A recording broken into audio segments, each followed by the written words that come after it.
Turbo নামের একটা ছোট্ট শামুক ছিল। সে শুধু টিভিতে ইন্ডি 500 নামের একটা গাড়ির রেসের প্রতিযোগিতা দেখত, আর স্বপ্ন দেখতেও সেও একদিন একই রকম একটা রেসে অংশগ্রহণ করবে। কিন্তু সে তো সামান্য ছোট্ট শামুক মাত্র, সে কিভাবে এত বড় গাড়ির সাথে রেসে অংশ নেবে? কিন্তু একটা ছোট্ট শামুক হলেও একদিন সে ঠিকই এই কার রেসে অংশ নিয়েছিল এবং আশ্চর্যজনকভাবে এত পাওয়ারফুল গাড়ির সাথে রেস করে জিতেও গিয়েছিল। এমন একটা গল্প নিয়ে 2013 সালে বানানো হয়েছিল অ্যানিমেশন মুভি টার্বো।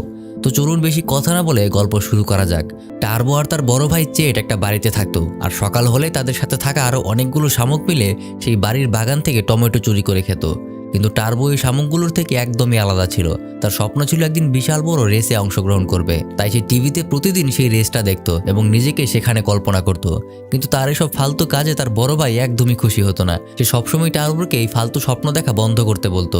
রেসে সবসময় জিতে যাওয়া গানিয়া নামের এই ড্রাইভারের বক্তব্য শুনে টার্বো খুবই মোটিভেশন পেত।